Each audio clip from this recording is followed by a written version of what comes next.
আসসালামু আলাইকুম। আমি নাদিরা আহমেদ, নুসাইবা রান্নাঘর থেকে সুস্বাগত। আপনারাও ভালো আছেন? আমার পরিবারের সবাই ভালো আছে আলহামদুলিল্লাহ। আজকে আপনাদের মাঝে সামনেই শবে বরাত উপলক্ষে দুটো হালুয়া নিয়ে আসলাম। সেটা হলো একটা সুজির কটকুটি আর আরেকটা হলো ডিমের হালুয়া। এই হালুয়াগুলো খুব সহজেই আপনারা করে নিতে পারবেন। তাই দোনোটা হালুয়াই আপনাদের সামনে একসাথে হাজির করলাম। ডিমের হালুয়াটা খেতে অনেক সুস্বাদু।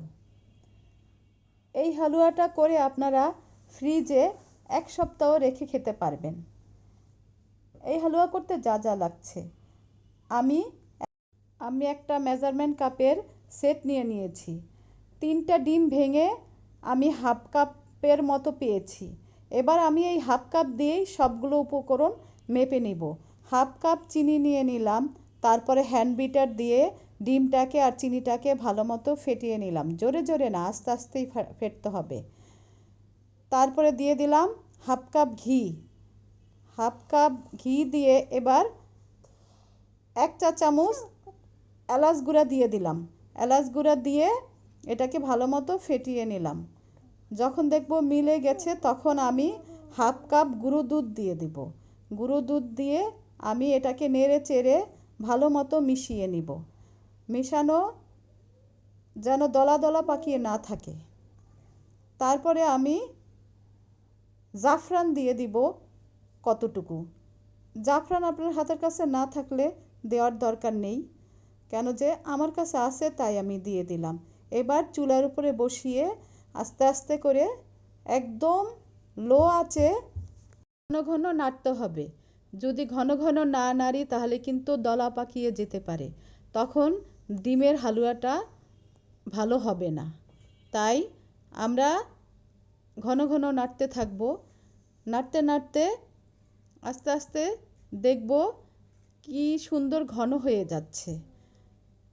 এভাবে করে আমরা ডিমের হালুয়াটা নাড়তে থাকব। এই দেখুন আমার হালুয়াটা কি সুন্দর ছাড়া ছাড়া ভাব হয়েছে।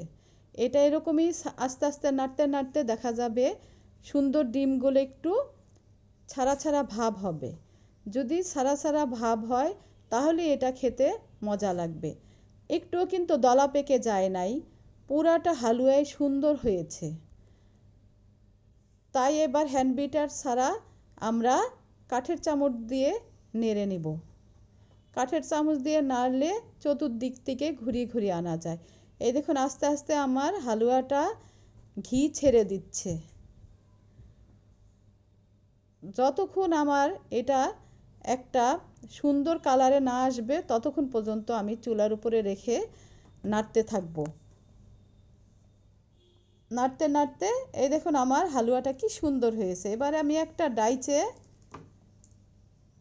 হালুয়াটা নামিয়ে সুন্দর করে সমান করে নিব। গরম গরম থাকতেই সমান করে নিতে হবে, না হয় কিন্তু পরে দলা পেকে যাবে আর সমান করা যাবে না। এবার আমি একটা ছোট গ্লাস নিয়ে নিলাম, সেই গ্লাস দিয়ে সমান করে দিচ্ছি। এভাবে করে আমি হালুয়াটা সম্পূর্ণটা ভালো মতো সমান করে নিব। সমান করে প্রায় 1 ঘন্টা রেখে দিব। 1 ঘন্টা পর ফিরে এসে আমি হালুয়াগুলো পিস পিস করে কেটে নিয়েছি। এবার উপরে বাদাম কুচি দিয়ে পরিবেশন করব।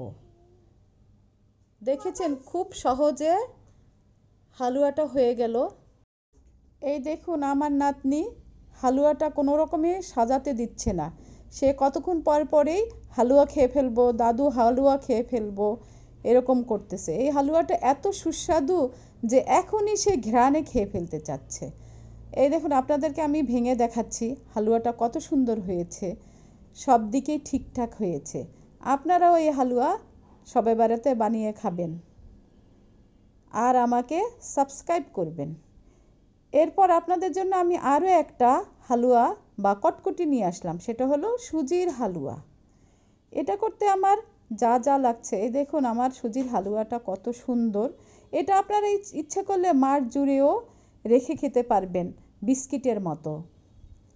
এই জিনিসটা ঘরে যদি মেহমান আসে তখনও আপনি সঙ্গে সঙ্গে তৈরি করে দিতে পারবেন, অনেক সহজ। এটা করতে আমার যা যা লাগছে সেটা হলো, আমি 1.25 কাপ সুজি নিয়েছি।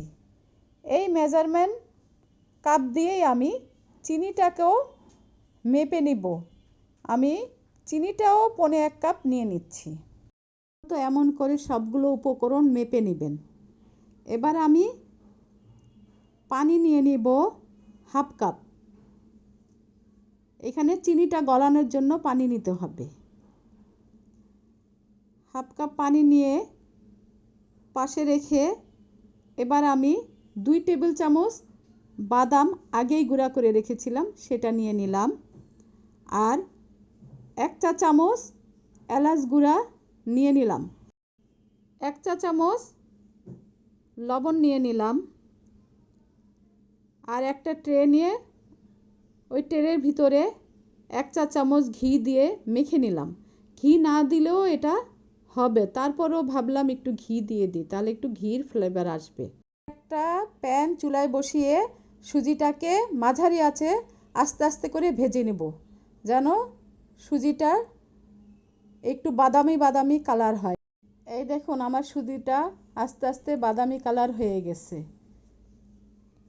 একদম ঠিক এরকম বাদামি কালার হতে হবে।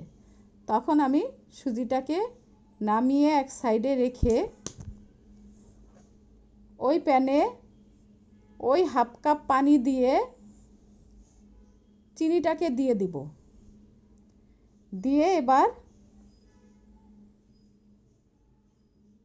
ঘন ঘন নাড়তে থাকবো। ঘন ঘন নাড়তে নাড়তে কিছুক্ষণ পর পর দেখব যে চিনিটা আমার আঠালো ভাব হয়েছে কিনা। এই দেখুন আমার চিনিটা একটু ঘন হয়ে আসছে। এবার আমি হাত দিয়ে চেক করে দেখব যে একটা তার বিশিষ্ট হয়েছে কিনা। না, এখনো এক তার হয় নাই, হালকা আঠালো হয়েছে।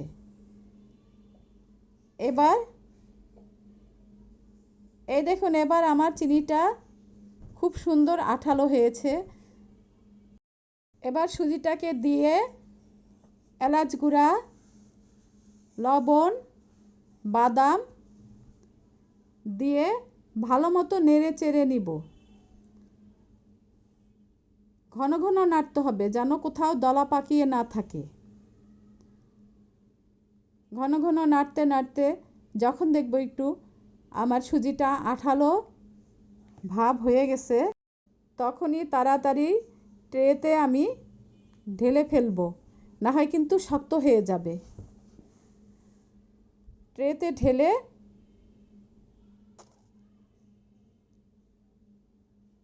যত তাড়াতাড়ি সম্ভব ছড়িয়ে দিতে হবে। আস্তে আস্তে আস্তে করে নরম থাকতে থাকতেই ছড়াতে হবে, না হয় কিন্তু শক্ত হয়ে গেলে এটা আর কাটা যাবে না। একটা ছুরি নিয়ে কেটে নিব। এই দেখুন কি সুন্দর শব্দ হচ্ছে। এখনই শক্ত হয়ে গেছে, তাই তাড়াতাড়ি আমি কেটে ফেলতেছি। যতদূর সম্ভব তাড়াতাড়ি কেটে ফেলতে হবে, পরে কিন্তু আর কাটা যাবে না, অনেক শক্ত হবে। এই দেখুন কটকুটিগুলো আমি বাড়ি দিয়ে দেখাচ্ছি, কি সুন্দর শব্দ হচ্ছে। এটা খেতেও অনেক সুস্বাদু। তাই আপনারা এই রেসিপি দুটো ট্রাই করে দেখবেন এবং সবার সাথে শেয়ার করবেন। আমার এই রেসিপি যদি আপনাদের ভালো লেগে থাকে তাহলে আমার সাথে থেকে আমাকে লাইক, কমেন্ট, শেয়ার এবং সাবস্ক্রাইব করবেন। ফেসবুকে ফলো দিবেন। আপনারা যদি আমার এই রেসিপিগুলো দেখে কমেন্ট করেন কেমন হলো, আমি আপনাদের কমেন্টগুলো পড়ে অনেক উৎসাহ পাই এবং আমার মনে অনেক আনন্দ জাগে যে আপনারা আমার সাথে আছেন। আমি সামনের দিনগুলো ভালো মতো চলতে পারবো। এই কটকটিটা আপনি ইচ্ছে করলে সারা বছর বানিয়ে রেখে দিতে পারবেন। আল্লাহ হাফেজ।